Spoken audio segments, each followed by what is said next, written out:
Pemirsa Metro TV Lampung, kembali lagi di Dialog Spesial bersama saya Kristi dan juga Kepala Dinas Pendidikan dan Kebudayaan Provinsi Lampung, Bapak Sulpakar. Baik Bapak, tadi kan kita membicarakan tentang akses internet memang sangat sulit, tapi itu tidak bisa dihindarkan seperti itu ya Pak, apalagi di daerah-daerah terpencil. Lalu saat mengadakan luring di daerah-daerah terpencil Pak, itu seperti apa Pak pelaksanaannya Pak? Baik, tentunya kita melaksanakan luring, artinya melakukan kunjungan di tempat tertentu yang sudah ditetapkan. Ini tidak semua siswa, hanya siswa yang terkendala dengan daerah akses internet. Nah ini kenapa? Kalau kita lakukan di sekolah, berarti kita harus mengumpulkan semua siswa, karena semua siswa merindukan sekolah. Tapi karena kita lakukan daerah yang khusus, memang benar-benar jaringan itu tidak kita dapatkan, maka kita bersama-sama aparatur penyelenggara pendidikan, baik itu dari provinsi maupun kabupaten kota, ini sejarah bersama-sama bagaimana anak-anak kita diharapkan untuk mendapatkan pembelajaran, jadi jangan sampai sama sekali tidak belajar, karena ini sangat rawan. Terkait dengan ini tentunya sangat berpengaruh terhadap kualitas pendidikan itu sendiri, kemudian terhadap mutu daripada anak-anak kita. Nah, oleh karenanya tentunya masa PJJ ini juga merupakan suatu pertentangan yang besar bagi orang tua, karena kita tidak bisa bandingkan antara orang tua yang berada di perkotaan dengan di desa, itu tentu jauh berbeda. Kalau di perkotaan mungkin orang tua bisa secara menyeluruh mendampingi anak-anaknya, tetapi kalau di desa ini sulit bagi orang tua. Pertama, budaya mungkin tidak biasa menjadi guru bagi anak-anaknya sendiri, atau karena kesenjangan ekonomi, kondisi ekonomi yang di desa memang belum mampu warga masyarakatnya, sehingga orang tua masih cenderung lebih besar untuk lebih baik melakukan aktivitas untuk mencari nafkah daripada menamping anak-anaknya. Nah, jadi luring ini dibutuhkan tapi dilaksanakan, tapi orang tua juga sulit untuk mendampingi anak-anaknya.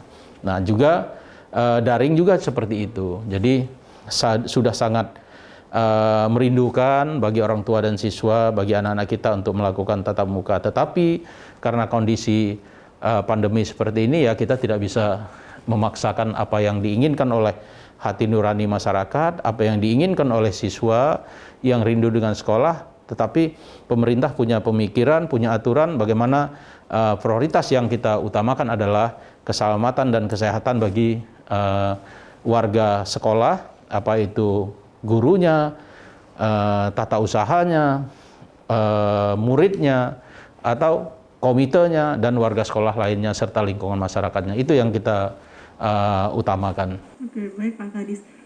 Untuk pembelajaran luring ini kan ada di beberapa daerah yang memang mengadakan luring ini Pak. Apakah kegiatan luring ini malah menjadi peningkatan kasus COVID-19 Pak menurut Pak Kadis sendiri? Baik, kalau luring ini baru kita laksanakan beberapa saat yang lalu berdasarkan peraturan perundangan atau kebijakan Kementerian Pendidikan. Yang kita bicarakan tadi adalah daerah titik tertentu saja yang benar sama sekali tidak terjangkau. Nah, kalau kita berbicara luring, artinya sekolah tatap muka, yang Mbak maksud bahwa kita sedang berjalan beberapa kabupaten. Pertama, pada sebelum memasuki tahun ajaran 2020 atau semester genap ini, kita sudah ada pola pembelajaran tatap muka, seperti contoh di Kabupaten Pesawaran, Kabupaten Mesuji, Kabupaten Lampung Barat, Kabupaten sebagian Lampung Utara. Tapi karena zonanya berubah menjadi dari kuning dan hijau berubah menjadi oranye dan merah, sehingga oleh daerah ditunda pelaksanaannya. Nah, untuk tahun 2021, tahun pelajaran ini, semester genap ini, ada keputusan bersama 4 menteri, Menteri Pendidikan dan Kebudayaan Republik Indonesia, Menteri Agama, Menteri Kesehatan dan Mendagri, ini mengamanahkan bahwa penyelenggaraan pola tatap muka bisa dilakukan di semua zona, apa itu zona hijau, apa itu zona kuning, apa zona oranye atau merah. Ini sepenuhnya diserahkan kepada pemerintah daerah. Baik Pak, terkait itu Pak, akan ada namanya tim verifikasi Pak itu. Oke. Nah tim verifikasi itu kan untuk waktu pas KBM, menjelang KBM tatap muka ya Pak, ya itu mungkin bisa dijelaskan. Oke, nanti. Oke, nah saya teruskan penjelasannya bahwa tidak dibatasi dengan zona kuning dan zona hijau saja, tetapi semua bisa, tergantung pemerintah daerahnya.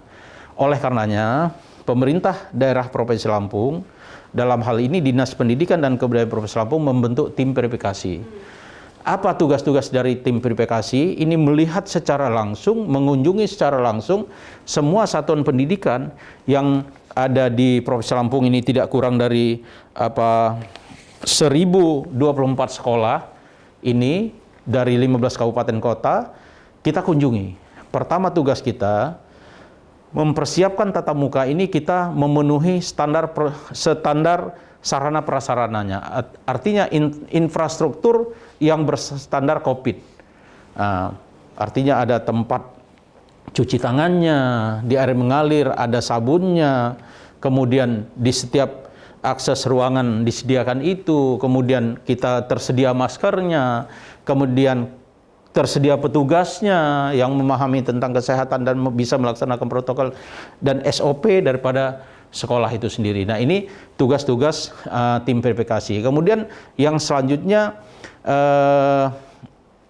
tim verifikasi memastikan bahwa sekolah atau satuan pendidikan mengisi daftar periksa yang sudah ditetapkan oleh Kementerian Pendidikan, sehingga kita akan melakukan verifikasi terhadap daftar periksa yang diisi itu, bisa atau tidak sekolah itu siap, bukan bisa, siap atau tidak sekolah itu melakukan pembelajaran tatap muka. Nah, setelah ini siap, baru kita mengajukan kepada pemerintah daerah setempat, yaitu kabupaten kota, ini apakah mendapat izin untuk melaksanakan PJJ. Karena kami ulangi, melaksanakan tatap muka, PTM, pembelajaran tatap muka. Nah, kalau ini bisa, maka kita akan tim verifikasi menindaklanjuti meminta persetujuan orang tua. Oke, baik. Makanya kita tahan dulu Pak Kadis untuk penjelasan tentang tim verifikasi. Oke Pak. Oke, pemirsa Metro TV Lampung, setelah jeda pariwara berikut ini, saya juga Pak Kadis akan melanjutkan pembahasan tentang tim verifikasi jelang KBM tatap muka. Tetaplah bersama kami.